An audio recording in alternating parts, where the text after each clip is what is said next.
Police और अवाम मिलकर दहशतगर्दी को खत्म कर सकते हैं। आप सिर्फ जो वसाइल इतने सारे आपने फौज को दिए हुए ना, जितने वसाइल पाकिस्तान में फौज को दिए हुए उसका 20% आप पुलिस को दे दें। ये हर पुलिस वाला मेरी बात सुन ले और मैं लिख कर देने के लिए तैयार हूं। दहशतगर्दी के खिलाफ जिस तरह लड़ाई पुलिस लड़ सकती है ना, फौज कभी लड़ ही नहीं सकती।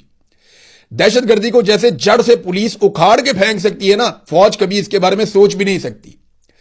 और दहशतगर्दी की लड़ाई में पुलिस और अवाम जैसे मिलकर आगे बढ़ सकते हैं ना, फौज को यह सहूलत कभी मिलेगी ही नहीं।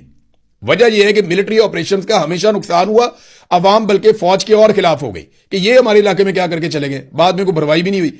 तो पुलिस जानती है कि कैसे डील करना है पब्लिक और कैसे उनके साथ चलना है। और याद रखिएगा, जो गलियों मोहल्लों के इलाकों के ऑपरेशन है ना, उनमें पुलिस वाले बहुत दलेर होते हैं, बहुत बहादुर होते हैं।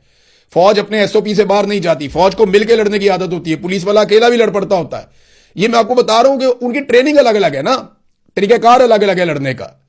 फौज को जितना इक्विपमेंट और जितना सामान दिया ना, उसका 20% आप पुलिस को दे दें, पुलिस पूरे पाकिस्तान से दहशतगर्दी उखाड़ के बाहर फेंक देगी।